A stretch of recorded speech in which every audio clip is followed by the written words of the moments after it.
Nii, need, kes videosid on teinud, teavad, et alati see monteerimine lõpeb, ei tea, mis kell, eks ole. Nii et nii ka seekord ei ole mingi erand. Niimoodi silmi ka natukene. Ja tulin salvestama oma väikest sissejuhatust siis Eestimaa valgesse öösse. Selles episoodis siis veel Raimo minu aprillikuise juba karikaetapi mängu põhjal toob veel välja mõned nüansid, mille peale tuleb mängus mõelda või kuidas ennast resetida, kuidas tulla toime mõndade mentaalsete kohtadega. Muu hulgas adresseerime ära juba mõned järgmised episoodid, mille materjal on meil tegelikult juba salvestatud. Räägi, mis sul mõttes oli, mida viskasid ehk et mida gameplan ette nägi ja siis kuidas see siis parajasti välja kukkus.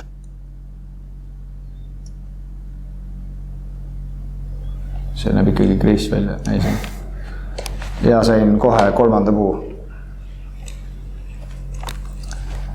Jah, need on need oletatava valuvisked, et hakkad teadlikult hoidma, et ei saaks haiget ja siis ei tee liigutust lõpuni. Tundus mingi päris hea. Oleks see sisse läinud, Raimo, see oleks ju muidugi emotsionaalselt andnud nii palju. Aga nüüd mul tekkis nagu hull surve peale, sest ma puttisin juba 5 ja viskasin korvist täiesti mööda.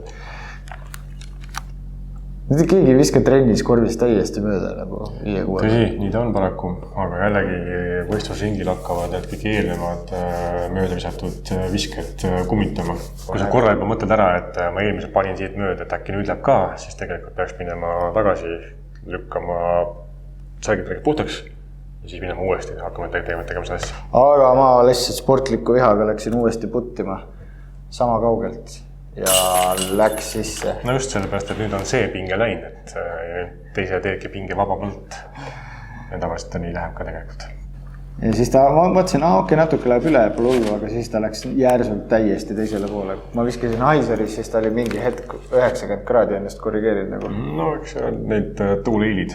Ja ta surus ta lihtsalt maha ära. Ma polnud sellist viset kunagi näinud, Raimo. Ei olnud näinud või? Päriselt või? Nii sellist küll.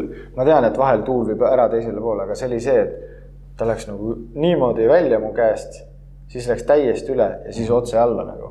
Selline tunne, nagu keegi läks visant olla. Järelikult oli mingisugune umbes sealt poolt tuul, et surus ta püsti ära, siis ta sai talle nii peale pugeda ja lükkaski ta lihtsalt vastu maad. Vaat selline asi võib ka juhtuda. Jaa, muidugi. Ma olen just asja näinud küll ja küll. Aga kõike seda ette ei saagi näha? Ei saagi. Nii kõrgelt sa kunagi ei tea, mida see tuul nagu reaalselt teeb.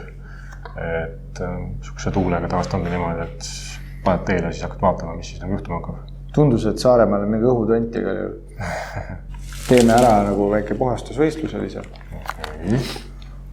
See on siis tõispoolt väga rasva või hea vist ära tõsta minu peale. Oota, ei tohi või? Kui see oks on ohtlik või see võis tunduda ja et oli ohtlik, siis on okei. Ma teen siin maala ketast maas ja ma siit viskan ja kui ma nüüd käe liigutusega lähest üle, kui ma lähen talle pihta, siis on ta vaata ohtlik. Suurnud oks, võin ära tõsta. Küsimus, kas vana okastraat on ohtlik? Kindlasti. Sest teisel ringil ma sain see sama eelmine korv, kus ma puttisin, siis ma ei saanud tükka karu miski torgib, sest seal oli üks vana okastraat niimoodi sambliku sees. Ja kindlasti see on selline reaalselt see koht, kus ta puulikaaslastega rääkida läbi ja võtta siin tahab poole iski koha ilma karistuseta. Aga isa karul on igasugu lõkse üles seatud igal juhul. Kas on see õhutont, kes su kette ümber keerab, või on okastraat?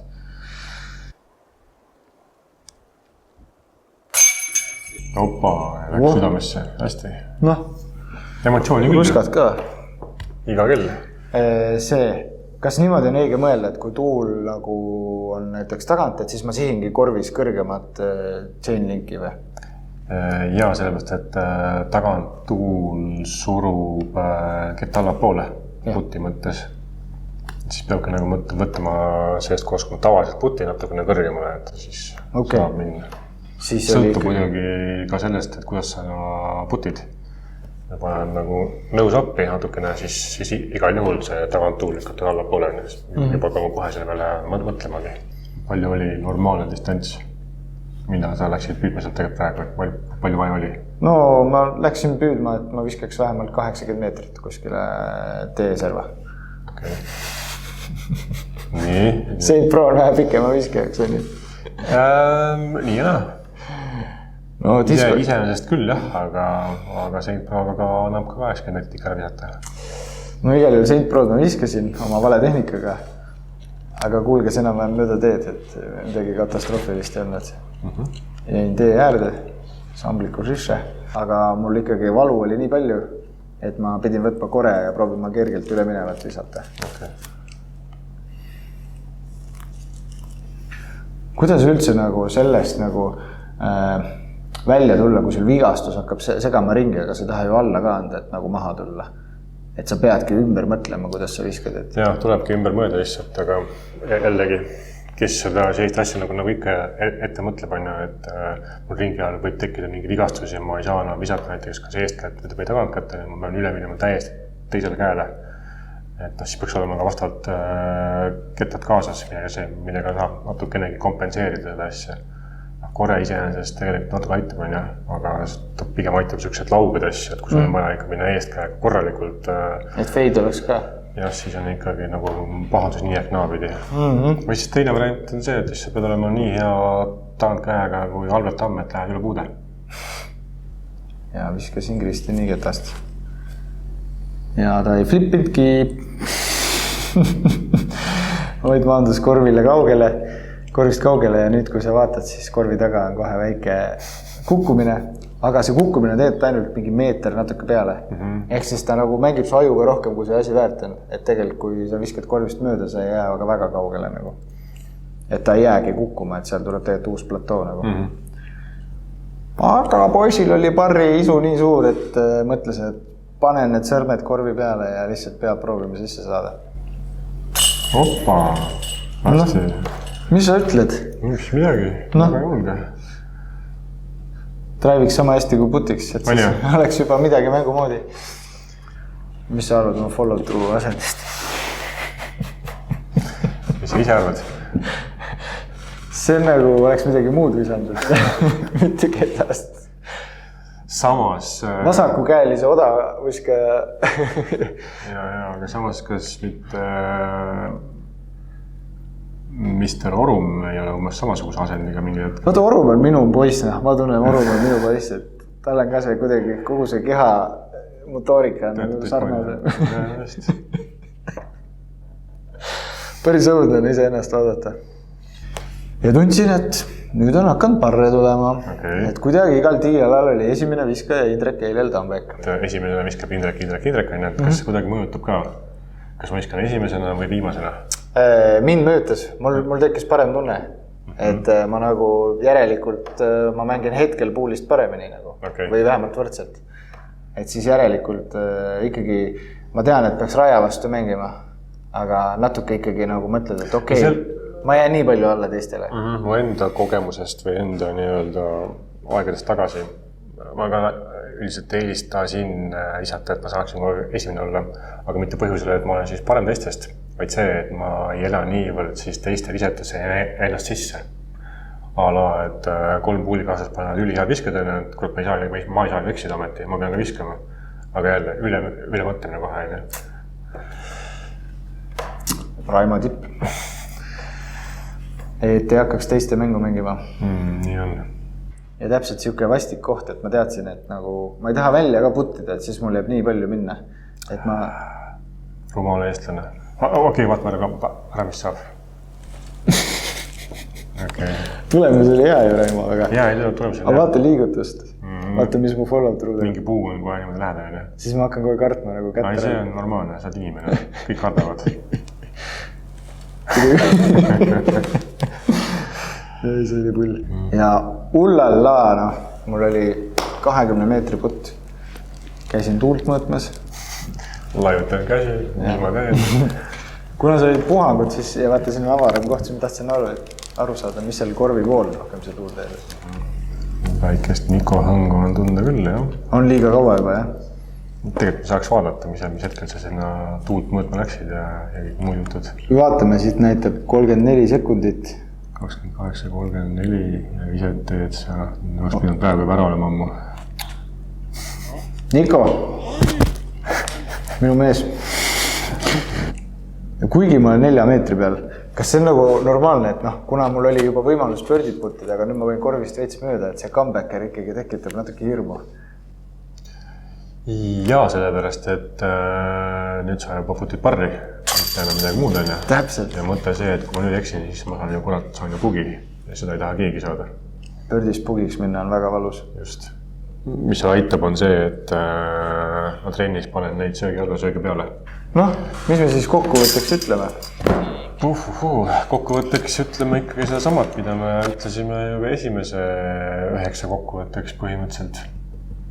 Sirgeid. On vaja, sellel rajal ilmselgelt paistab nagu välja see, et sul peab olema Marko Laritsa oskused. Marko, shout out. On ju, et neid sirgeid liine tabada on vaja natukene ikkagi niisugust kindlust, tööd ja neid asju, nagu ma sulle rääkisin, see samane see värava harjutus on. Väravapostide vahelt. Jalka väljakul väravapostide peale.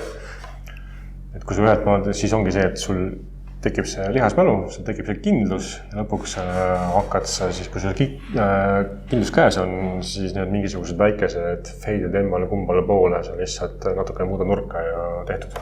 Siis järgmine asi, mida peaks tegema, on muidugi loomulikult on ju see siis gameplaan, mänguplaan, kuidas mingit rada nagu lahti mängida enda jaoks. Ja see ongi juba siis järgmine samm sellele, et kui me täpselt teame, et ala stiilis sa suudad visata 10 ketlast 8 viset, 5 seeriat järjest 80 meetrit täpselt sinna, kuhu on sulle ette öeldud. Siis saame hakata võtma neid tõenäosusteooria punkte, et kuhu sa peaksid oma avaviskani saama, et sealt oleks võimalik mängida edasi. Jälle hea mõte. Aga mis puudutab seda vigastust, mis eeskäe lihasesse tekkis? Füsiod kindlasti on väga head ja vähemalt üks füsio, kes ju ise ka mängib, me ju kõik teame, kes ta on. See asi läheb edasi, tegeleme minuga, aga tuleks ka võib-olla füsio külastada ja võib-olla õppida ära mingisugused kindlad venitus- ja soojendusharjutused. Absoluutselt. Ilma selleta sinu eas juba ma soovitan sulle küll hakata tegema igasugused võimlemisi.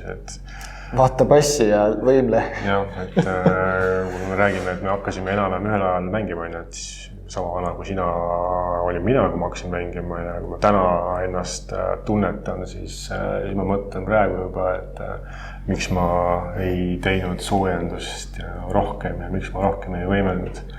Et need asjad hakkavad tunda andma paraku. Thanks. Sa jääd siia siis, ma lähen. Ei, ma ei jää midagi. Ma lähen, no näed. Ott. Ja tulin õue. Tulin õue Eestimaal. Jah, need ööd on ju sellised, et nad ei lähegi pimedaks. Läheb pimedaks. Jah, ja siis, et